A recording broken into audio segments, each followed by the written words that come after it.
There's a kind of silence that almost no one understands. It's not loneliness, not boredom. It's the sound of finally being at peace. While the world runs outside, some people find meaning in the pauses, not in the noise. And maybe the mind's greatest secret is right there, in what happens when you stop, close the door, and listen to the sound of your own calm.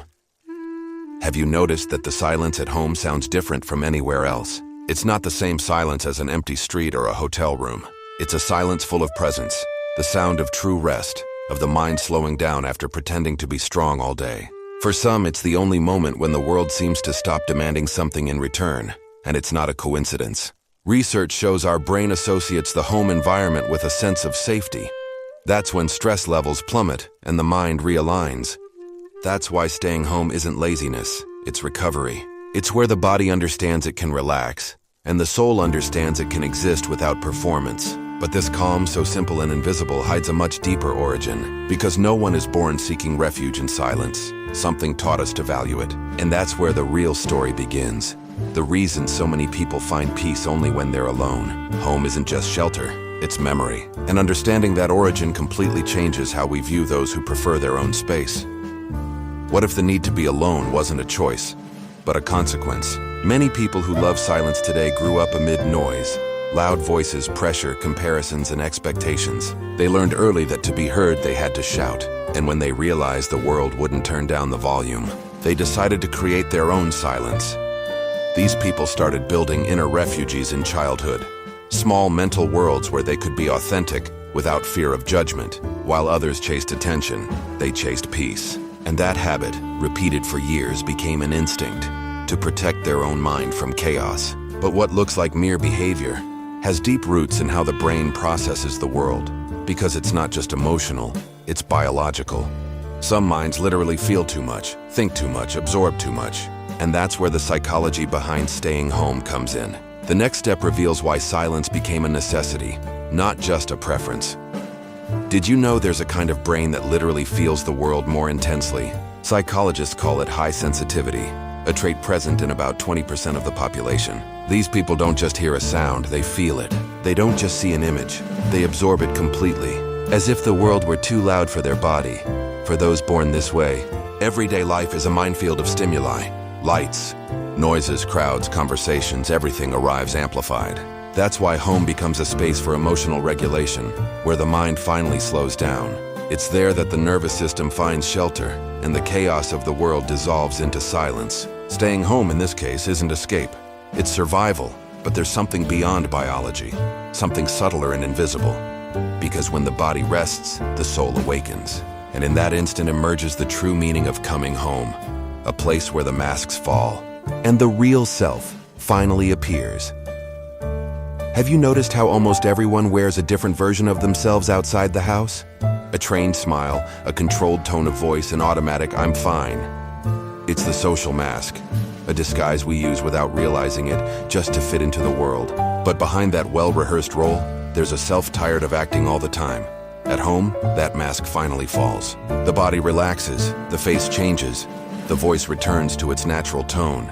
It's the moment when the social character dissolves and the true self appears. Imperfect, honest, human. It's when home stops being just a physical space and becomes a mirror of the soul.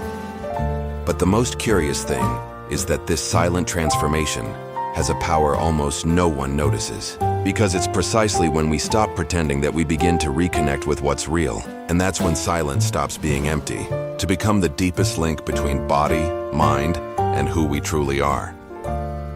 Did you know that being alone activates the same brain areas linked to deep introspection and creativity? Solitude, when it's chosen, doesn't isolate. It connects. It creates a space where thoughts stop competing with the world's noise. And it's in that silence that we start to hear the only voice that really matters, our own. Studies show that time spent in solitude increases mental clarity and reduces emotional stress. In that state, the brain reorganizes memories, processes feelings, and finds meaning in experiences. What many call staying home doing nothing is actually the brain rebuilding itself. A kind of invisible therapy that happens in the gap between one thought and the next. But this quiet power is often misunderstood. We live in a culture that confuses introspection with isolation, and that's exactly why the next step is essential. understanding how the world learned to fear silence and to turn noise into a synonym for value. We live in an era where silence causes more estrangement than noise. Those who speak less are seen as distant, and those who prefer being alone are labeled strange. Society turned extroversion into a success standard.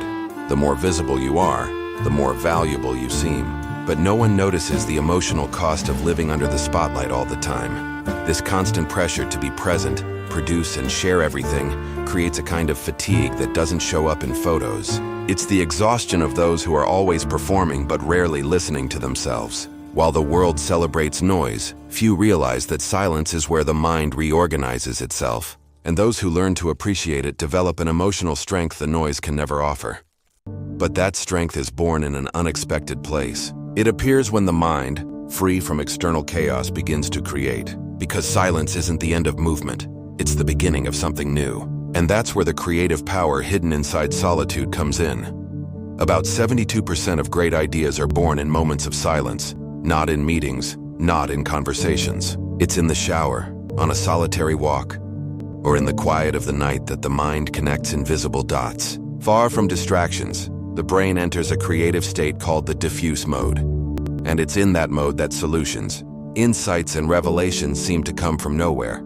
In solitude, thinking stops being linear and becomes expansive. Ideas flow naturally because there's no judgment and no rush. It's as if silence worked like fertile soil, where the mind plants what the chaos of daily life won't let grow. That's why introspective people tend to be natural creators. They turn calm into creation. But not everyone can withstand that quiet for long, because along with ideas, silence also brings the truths we avoid. And at that point, the comfort of solitude begins to mix with guilt. After all, why has feeling peace become synonymous with being stagnant? As incredible as it seems, more than 60% of people who prefer staying home feel guilty about it. It's as if seeking peace were a mistake, as if rest needed justification. Social media amplifies that guilt, showing a world where every moment must be productive or shared. And those who don't join that rhythm start to think they're falling behind. But that feeling is an illusion created by excessive comparison. While some accumulate experiences, others accumulate presence, and that's living too. Staying home isn't hiding from life. It's living it at another frequency, more conscious and deep. It's just that the world rarely understands this, and home ends up gaining a new meaning, the invisible sanctuary. Because when the world demands movement from you, silence becomes resistance. And this quiet refuge isn't the end of the journey, it's the beginning of healing. What many call standing still is, in fact, the most active process of all. And that's exactly what explains why home has become the mind's modern temple. Did you know that, in ancient times, monks spent years isolated in caves to achieve mental clarity? Today, the same impulse happens inside apartments, bedrooms, and quiet living rooms. Human beings have always sought a space to disconnect from the world and reconnect with themselves. The difference is that now the temple isn't made of stone. It's made of routine, hot coffee, and introspection. The modern home has become the new emotional monastery. Through simple rituals like lighting a candle or listening to the sound of rain, the brain understands it can finally relax. These small gestures activate the reward system and reduce stress, as if they were micro-prayers of everyday life. It's spirituality disguised as habit, meditation hidden in a cup of tea.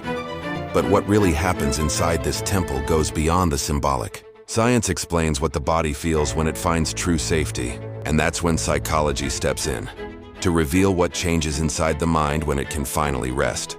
The next step shows the biological power behind this quiet peace.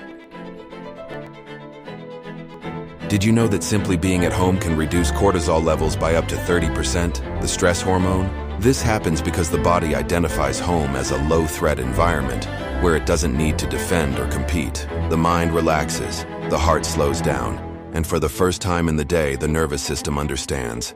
Here I can rest. That's why so many people feel an inexplicable peace by simply closing the door behind them. This state of safety activates what scientists call the relaxation response, the exact opposite of fight or flight. In it, the brain reorganizes thoughts, emotions, and even repressed memories.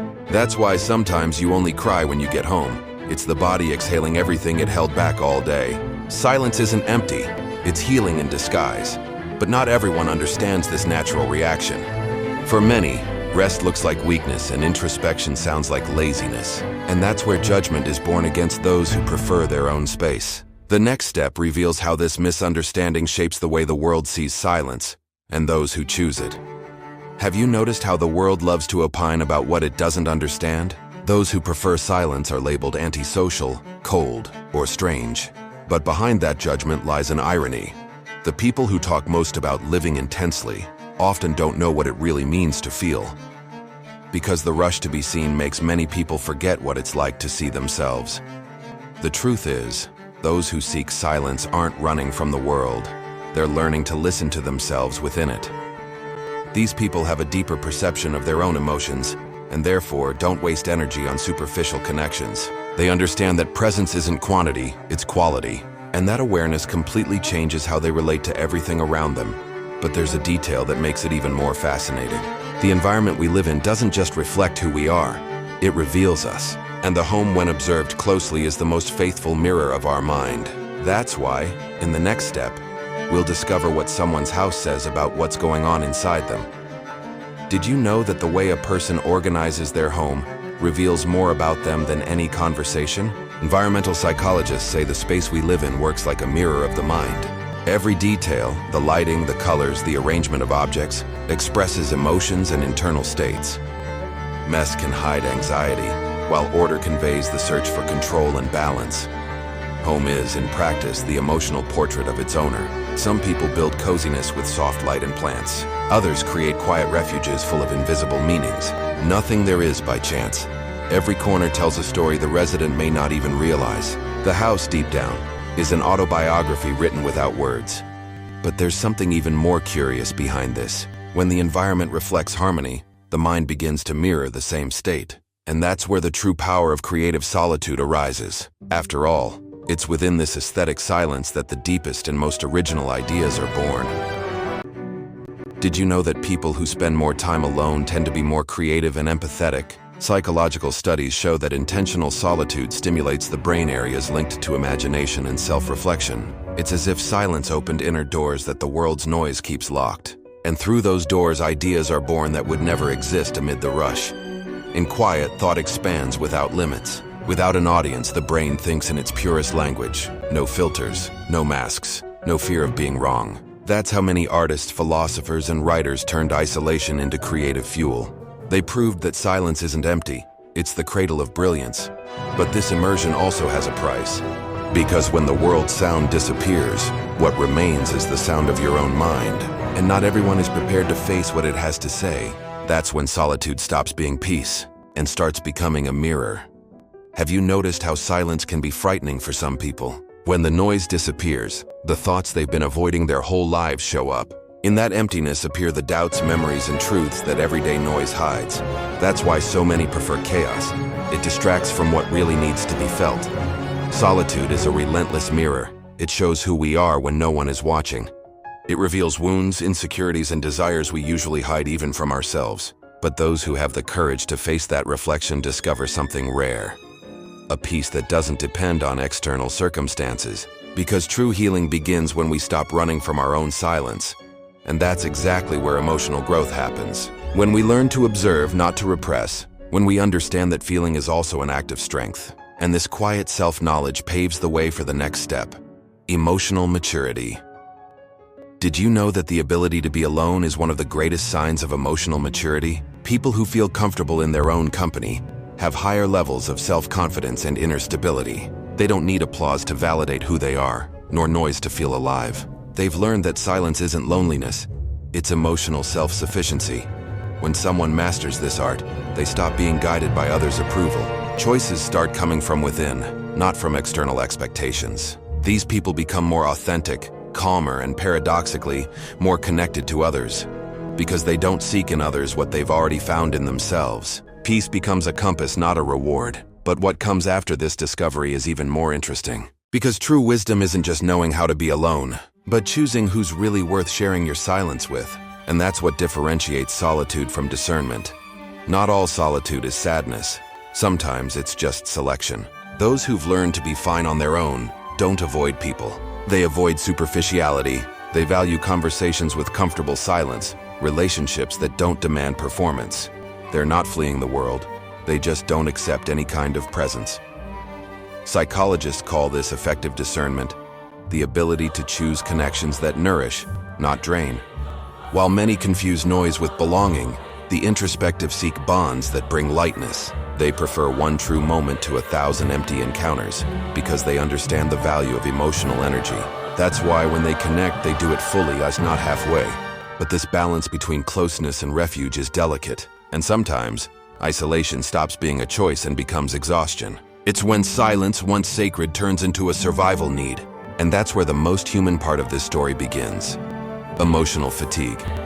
Did you know the human body can enter a silent emotional collapse without the person noticing? It's what psychologists call emotional decompression, when home stops being just a refuge and becomes a shelter for exhaustion.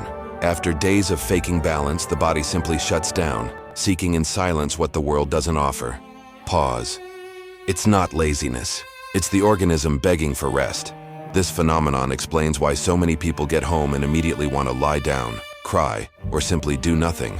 During the day, the body runs in survival mode, repressing emotions and keeping up appearances. But upon crossing the door, defenses drop, and everything that piled up comes to the surface at once. It's the moment when the body finally exhales what the soul couldn't say. But there's a reason some people live this cycle more intensely. They're the ones who absorb the entire world inside themselves. The empathic, the sensitive, the ones who feel everything too much. And the next step is about them. People who need silence not just to rest, but to emotionally survive a world that screams all the time. Did you know that highly empathetic people absorb others' emotions as if they were their own? They feel the mood of the room, pick up on tone of voice, and even the unspoken tensions between the lines. It's a rare gift, but also a heavy burden. Because by feeling the world so deeply, they burn out faster than others. These people need to isolate not out of weakness, but for protection. Silence becomes an antidote to the excess emotional energy they absorb every day. During withdrawal, the nervous system rebalances, and the mind can process what the body felt. It's in that time alone that empathy becomes a gift again, not a drain. But there's a curious pattern psychology has begun to identify. Not everyone reacts to the world the same way. Some are driven by chaos, others by calm. And this difference in mental rhythm defines how each one deals with their own silence. It explains why some people are born for movement, and others for introspection. Did you know the human brain is divided between two existential rhythms? Some are wired to seek constant stimulus, movement, interaction, novelty. Others function better in introspection, finding energy in silence and routine. Neither is superior. They're just different ways of connecting with life. Science calls this a difference in sensory regulation, a trait that defines how each mind reacts to the environment. Extroverts recharge in chaos, introspectives in quiet. But the problem is that the modern world glorifies only one side: productivity, exposure, and haste. And those who live at another pace end up feeling out of place, even when they're exactly where they should be. But the balance lies precisely in the coexistence of these two rhythms. The world needs both those who act and those who observe, those who shout and those who listen.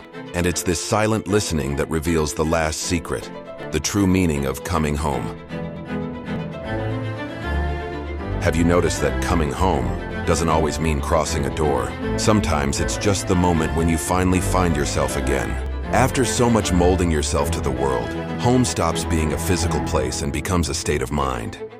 A point of silence within the chaos, where you don't need to prove anything at all. Being at home in the deepest sense is being whole. It's when the noise outside no longer interferes with the sound inside. From there, peace stops depending on circumstances, because you start carrying it wherever you go, and suddenly the world feels less threatening and more understandable. But that's the true paradox of the journey. The more you find yourself, the less you need to show off. The quieter you become, the more the world starts to listen. And maybe that's what we're all searching for. A home that exists first, inside ourselves.